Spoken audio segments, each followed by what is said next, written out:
Chers collègues, au sein du groupe, je ne m'exprimerai pas. Je peux, si le maire du 15e, c'est possible. Je ne m'exprimerai pas sur le cas du 13e arrondissement que je ne connais pas et que je découvre en même temps que ces vœux-là.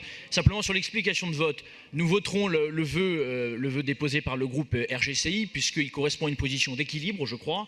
Il est vrai que la réforme, la suppression des cercles de jeu parisiens était une bonne chose.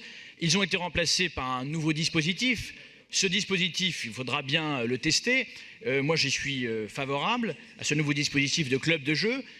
Donc nous voterons pour ce vœu parce qu'il est équilibré. Nous ne voterons pas à l'inverse le vœu du groupe Les Républicains car il me semble basé sur une position beaucoup trop restrictive.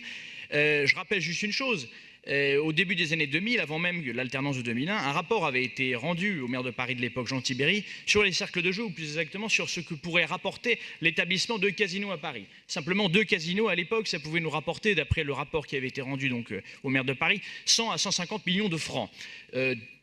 Quasiment 18 ans plus tard, je pense que cette somme-là, à mon avis, si on devait faire des projections, ces sommes-là seraient bien évidemment beaucoup plus importantes. Et j'attire juste votre attention sur une chose, c'est que la ville de Paris a besoin d'argent, que nous avons besoin. On ne peut pas d'un côté prôner l'attractivité touristique et de l'autre s'opposer à un outil qui, je crois, doit être testé. Parce que, et je rappellerai pour terminer que on ne peut pas dire que le casino ou le club de jeu tel qu'il est décrit dans la loi, c'est la porte ouverte au blanchiment ou à tous les trafics. Je rappelle qu'en France, nous avons quand même de grands groupes casinotiers français, le groupe Barrière, le groupe Tranchant, des groupes qui sont quand même, qui ont pignon sur rue, et je ne vois pas pourquoi on devrait à Paris s'interdire de gagner de l'argent et de permettre de défendre les intérêts des Parisiens, du contribuable parisien en dégageant de nouvelles recettes. J'en ai terminé là-dessus, voilà, nos positions d'équilibre de notre côté. Merci beaucoup.